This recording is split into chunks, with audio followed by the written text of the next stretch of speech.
Good morning, dear students. In S block elements, today we will start group 2 or second A, that is alkaline earth metals. I have told you that in S block we have two groups, group 1 or first A, which is also called alkali metals. The elements which belongs to alkali metals or group 1 or first A are having one valence electron. Then we have group 2 or second A, which is also called alkaline earth metals. The members of this group will have two valence electrons. So if there is one electron in S subshell, then the element belongs to alkali metals or group 1 or first A, and if S subshell contains two electrons, then the element belongs to group 2 or second A, which is also called alkaline earth metals.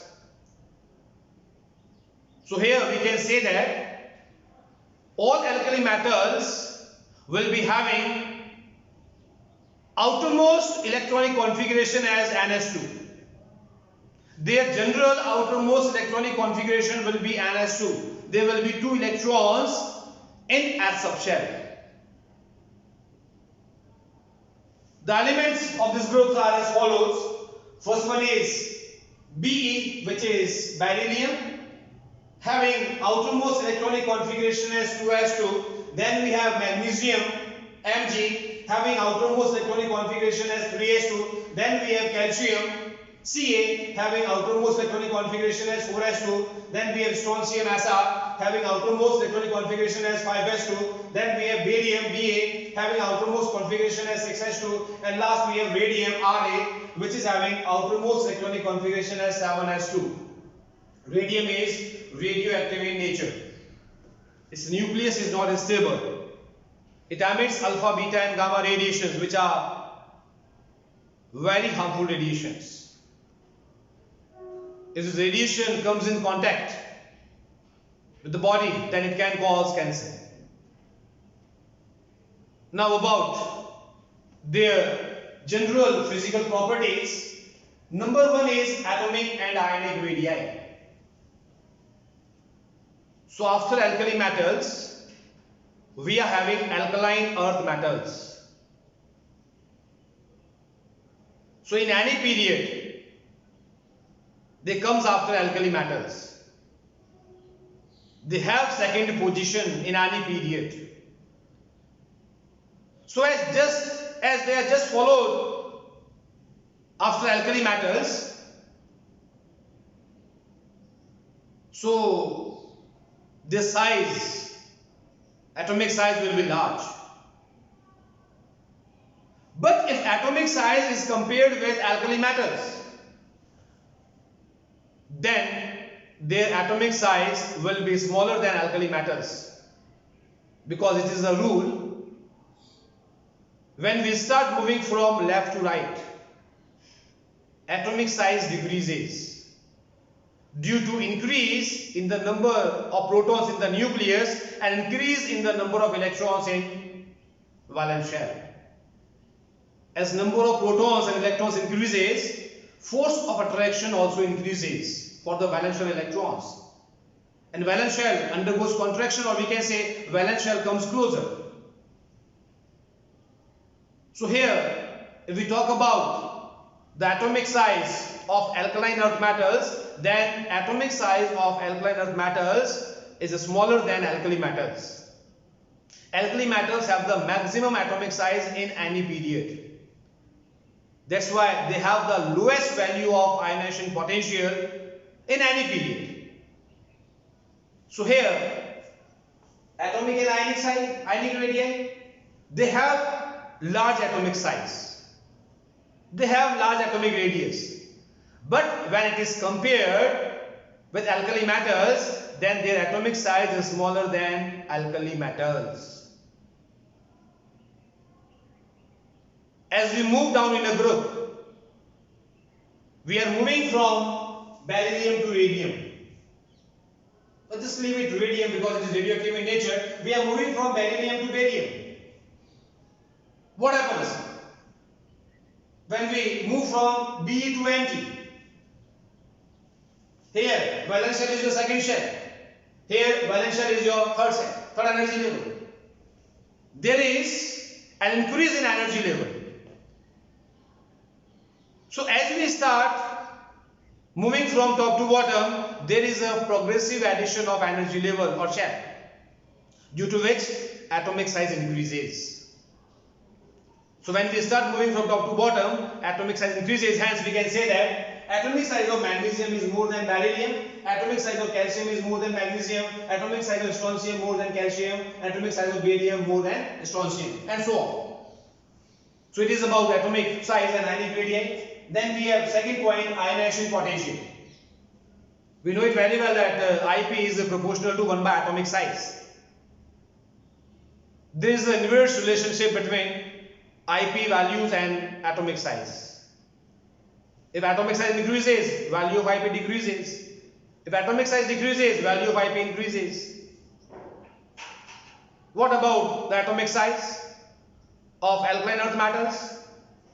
Alkaline earth metals have large atomic size. So we can say that they will be having low value for ionization potential. Electrons can be removed easily. That's why group 2 elements are also highly electropositive in nature. But when the comparison is made between alkali metals and alkaline earth metals, then we can say that the value of IP for alkaline earth metal will be more than alkali metals, because atomic size of alkaline earth metal is smaller than alkali metals.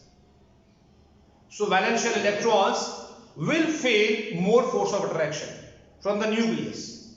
That's why value of IP increases. Then we have oxidation state. All atoms or elements are having 2 electrons in their valence shell. So if they loses their 2 electrons, then they will acquire nearest noble gas electronic configuration which is stable. So all elements which belongs to alkaline earth metals exhibit oxidation state of +2. It means they will form N+2 ion. In all their compounds, the oxidation state of alkaline earth metals is +2 because they contain 2 electrons in their valence shell. And by losing their 2 electrons, they will acquire nearest noble gas electronic configuration which is stable. So Be will form Be+2 ion, Mg will form Mg+2 ion, Ca will form Ca+2 ion, Sa will form Sa+2 ion, Ba will form Ba+2 ion. So their oxidation state is fixed. It's not variable. Then we have reducing property. They can lose electrons easily because they have large atomic size. They have low value of IP. So these metals or group 2 elements will also act as a strong oxidizing agent because they are also highly electropositive in nature. They have electron losing tendency due to their large atomic size and low value of IP. But when the reducing property is compared with alkali metals, then their reducing property is less than alkali metals, because in any period alkali metals have the largest atomic size and lowest value of IP. So they are good reducing agent. but their reducing character is less than alkali metals. Then comes electropositive character or metallic character. As I have stated, what is metallic character? What is metallic character? The property to lose electron is considered as metallic character. If an element can lose electron easily, then it will be more metallic in nature.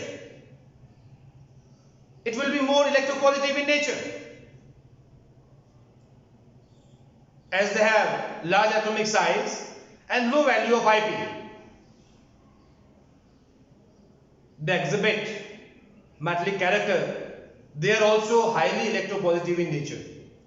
But when the metallic character or electropositive character is compared with alkali metals, then alkaline earth metals are having less electropositive character than alkali metals when we are comparing with alkali metals.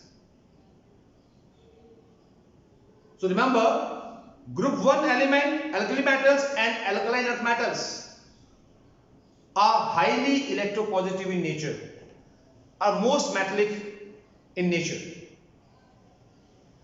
But when comparison is made between alkaline earth metals and alkali metals, then alkali metals are more electropositive, are more metallic than alkaline earth metals. Then we have flame coloration. What is there? In alkali metals, I have told you that when alkali metals or their halides are heated in Bunsen-Burner flame, then they impart a characteristic color to Bunsen-Burner flame. This is called flame coloration. And by the help of flame coloration test, we can identify the type of alkali metal present, because each alkali metal is imparting a particular color to Bunsen-Burner flame. So here also this property is applicable, but beryllium and magnesium does not impart flame coloration. Reason is simple, their atomic size is less. So energy from the Bunsen-Burner flame cannot excite the electrons from the valence shell to higher energy levels. And if electrons are not excited to higher energy level, then they will not impart any color to Bunsen-Burner flame. So energy of the Bunsen-Burner flame is not sufficient to excite the electrons of valence shell from beryllium and magnesium. So except B and Mg, all alkaline earth metals will impart flame coloration to Bunsen-Burner flame. So that's all in general physical properties of alkaline earth metals. In next lecture, we will talk about chemical properties of group 2 elements or group secondary elements or alkaline earth metals. Thank you and have a nice day.